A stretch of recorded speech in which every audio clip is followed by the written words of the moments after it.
वस्तूच्या किमतीत 20% वाढ झाली, त्यामुळे त्याचा 10% खप कमी झाला, तर त्या व्यवहारात शेकडा नफा किंवा तोटा किती झाला?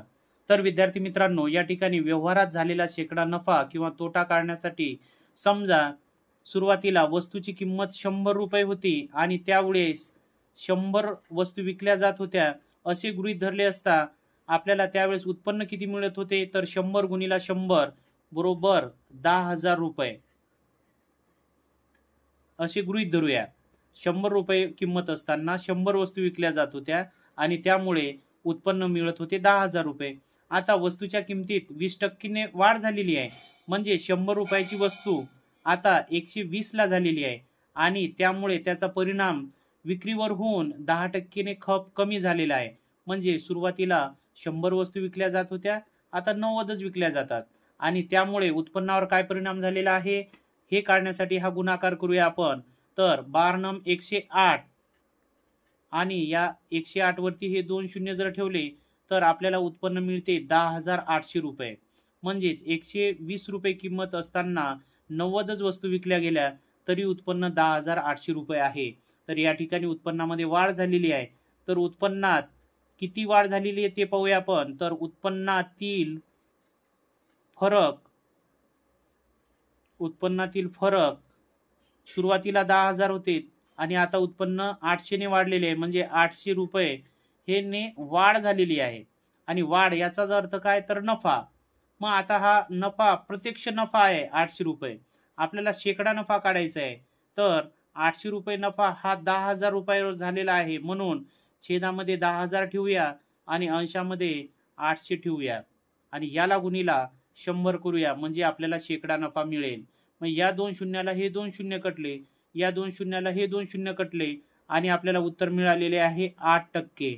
आणि 8% ने उत्पन्न वाढलेले, म्हणजेच 8% हा काय आहे? तर शेकडा नफा. म्हणून आपल्या या प्रश्नाचं उत्तर आहे 8% नफा.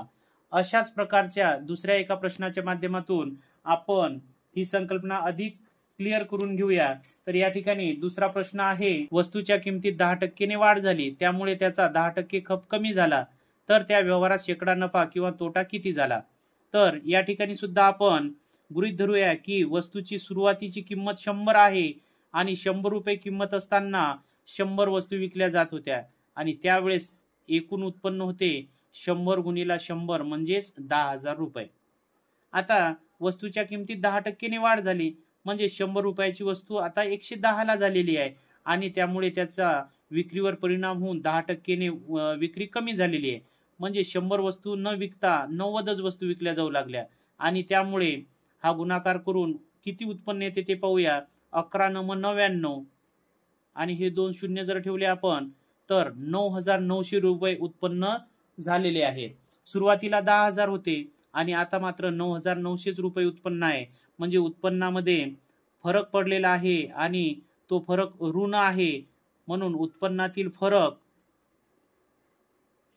बरोबर 100 रुपये कमी झालेले आहेत. आता कमी याचाच अर्थ काय? तर तोटा.